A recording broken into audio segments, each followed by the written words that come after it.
Mr. President, before I begin, I want to say that I was very saddened to hear of the death of former Senator Kay Hagan yesterday. Kay represented the state of North Carolina here in the United States Senate. She was a very dedicated public servant. I think someone that all of us here who were here at the time enjoyed working with, and always was a very bright presence, and as I said, tremendously dedicated to the people that she represented and the issues that she cared so deeply about. Our thoughts and prayers are with her and her family today, and just ask that all members here continue to lift her family up. Mr. President, I want to also congratulate the senator from Maine on the work that she's doing and the appropriations process as it's moving forward. She chairs a very important subcommittee on the Appropriations Committee, and also is involved in so many other issues. One thing she was speaking, and I certainly wanted to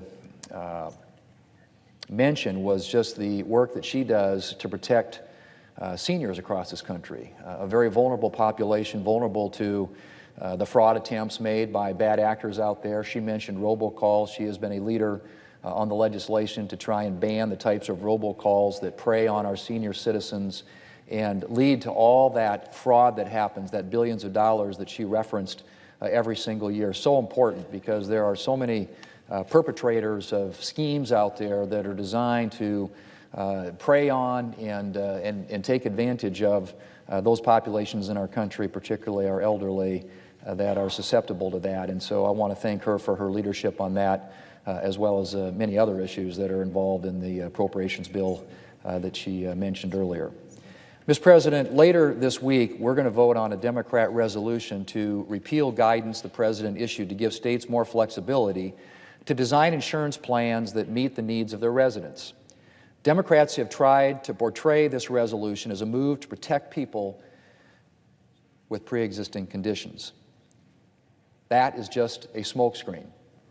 Democrats know very well that Republicans are committed to protecting those with pre-existing conditions. In reality, this is just another political messaging bill. It's also another attempt by Democrats to maximize Washington control of Americans' health care. In keeping with their push toward socialism, Democrats want to make very sure that states don't have the chance to escape from any of Obamacare's bureaucracy. But let me back up for a minute and talk about the waivers and the guidance from the President that the Democrats are attacking. Section 1332 of the Affordable Care Act, the law that Democrats enacted on a completely partisan basis, allows states to apply for waivers from certain Obamacare requirements. The requirements that can and cannot be waived are the same today as they were the day Obamacare passed. Let me repeat that, Mr. President. The Obamacare requirements that can or cannot be waived are the same today as they were the day that Obamacare passed. The 2018 guidance from the White House did not change anything about what requirements can and cannot be waived under Section 1332. Mr. President, let me be very clear. 1332 waivers do not allow states to waive Obamacare's pre-existing condition protections. They do not allow health plans to utilize pre-existing condition coverage exclusions. They do not allow health plans to refuse coverage for people with pre-existing conditions. And they do not allow plans to charge individuals more based on a pre-existing health condition. So what do 1332 waivers do? The waivers give states the opportunity to take action to stabilize insurance markets and try out new ways of providing coverage to individuals who might not otherwise be able to afford insurance.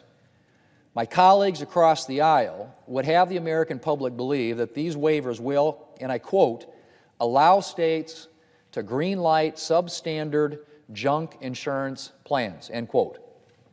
Well, let me remind my colleagues that these plans that they deride as junk plans are the very same short-term, limited duration plans that were permitted in 7 out of the 8 years of the Obama administration. Another refrain that we will hear from my Democrat colleagues is that the administration's guidance will permit states to waive essential health benefits, or what we call EHBs. I want to remind them that the Affordable Care Act itself permits the waiving of EHBs by states. The Trump administration guidance does not change this. So again, while Democrats would have people believe that Republicans are destroying essential health benefits, states can already choose to waive them and have not to date. Most of the states who've applied for waivers have wanted to use them for reinsurance programs to drive down premiums. Again, waivers give states some relief from Obamacare's one-size-fits-all requirements, allowing them to try out new ways to drive down prices and to help individuals afford care. It's about choice. It's about empowering Americans to decide what type of coverage meets their needs. Mr. President, we might not be having this conversation today if Obamacare had lived up to the rosy promises that were made when it was passed. But I don't have to tell anyone that it didn't come anywhere close to living up to those promises. Obamacare was supposed to give Americans without health insurance access to affordable care, while preserving the health insurance of the millions of Americans who were satisfied with the plans that they already had. As everyone knows, what actually happened was quite different. Millions of Americans lost their plans. Health insurance premiums went up, not down. And premiums and out-of-pocket costs on the exchanges were unaffordable for many people from the very first day. The average monthly premium for a family plan on the exchanges has increased by $742 over the past 4 years. $742, Mr. President. That's close to the average mortgage payment in my home state of South Dakota. So it's not surprising that states would be looking for ways to help families afford care through these 1332 waivers. And waivers are, in fact, helping to lower premiums. 7 states that received waivers saw average premiums for a benchmark silver plan drop by 7.5% from 2018 to 2019. States are using these 1332 waivers to make health care more affordable and Obamacare premiums less burdensome.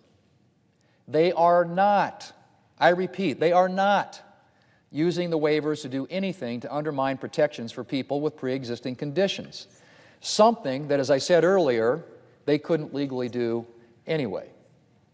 It's worth noting, Mr. President, that more than one state with a Democrat governor, not Republican governor, Democrat governor, has applied for a 1332 waiver this year.